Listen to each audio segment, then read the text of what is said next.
It was wrapped in soft pink paper, a satin bow. No card, no name. But I knew the handwriting on the label, my mother's. Precise, passive-aggressive cursive. To my daughter, with love. I hadn't spoken to them in over a year. Still, a part of me wanted to believe they'd changed, that maybe they'd finally seen me. That hope died the second Michael whispered, "Don't open it." I turned. His face was pale, hands clenched. "Why not?" He pointed to the seam. "Can't you see it?" I leaned in.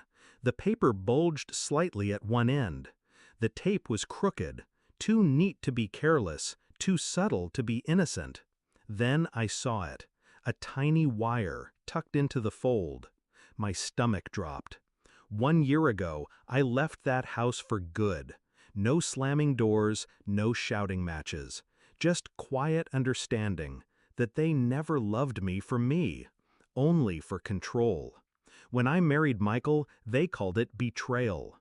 When I started therapy, they called it rebellion. When I cut ties, they called it temporary. I knew better. I just didn't know how far they'd go.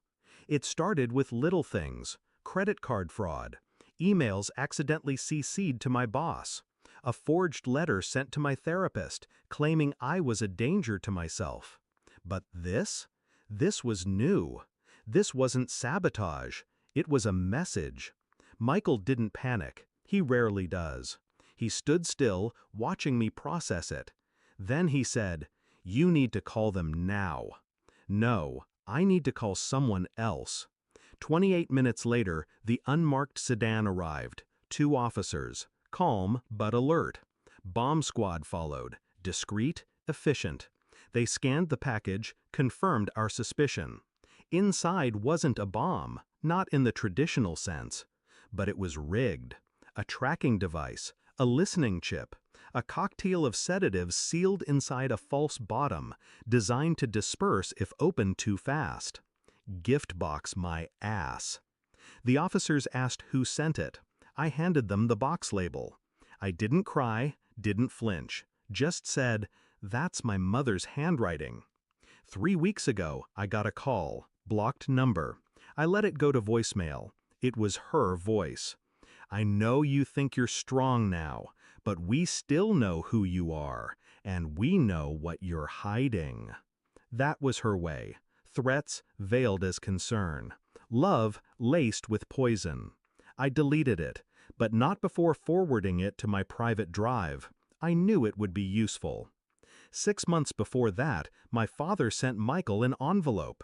Photos, forged bank statements, accusations, all fake. Trying to make him leave me. Trying to break what they couldn't own. He didn't leave. Instead, he looked me in the eye and said, "We fight back, but smart." So we did. I built a file. Every message, every forged document, every call. I had phone records, GPS pings, even camera footage from a neighbor's Ring doorbell showing my mother slipping a letter into our mailbox at 3 a.m. We never used it, until now. The moment the police confirmed the tracking device, I opened the folder, gave them the flash drive, the statements, the timeline. They didn't say much, just nodded, but I saw it in their eyes. This wasn't a prank, it was escalation. Later that night, while Michael made tea, I sat alone on the couch. The pink wrapping sat in an evidence bag near the door. It still smelled like lavender. That was my mother's scent. She used to spray it on my pillows when I was little. Now, she used it to hide malice. They arrested her the next day. Unlawful surveillance, intent to harm, tampering with mail. She didn't deny it, just said, "I only wanted her back." My father? He stayed quiet, like always. Cowards usually do. At the hearing, I sat in the back, didn't speak. She scanned the room, looking for me. I didn't give her the satisfaction. I watched her instead, watched the moment she realized the walls were closing in, that the little girl she used to control had grown teeth and a spine, that this time I was the one watching her fall. It's been 5 months. We changed our address, got a restraining order, installed cameras, layers of safety. Not because we're scared, but because I know they don't stop until they're stopped. Sometimes I still think about that box, the pink paper, the ribbon, the way it trembled in my hands, and the way I didn't. I didn't scream, didn't plead, didn't ask why. I knew why.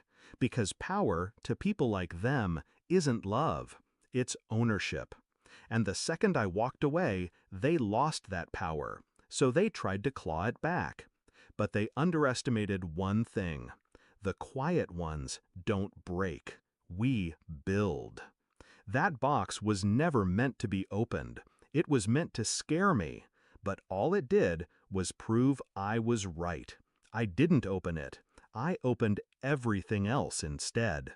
Files, truth, consequences.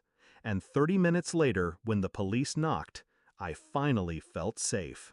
Not because they were here, but because she wasn't anymore.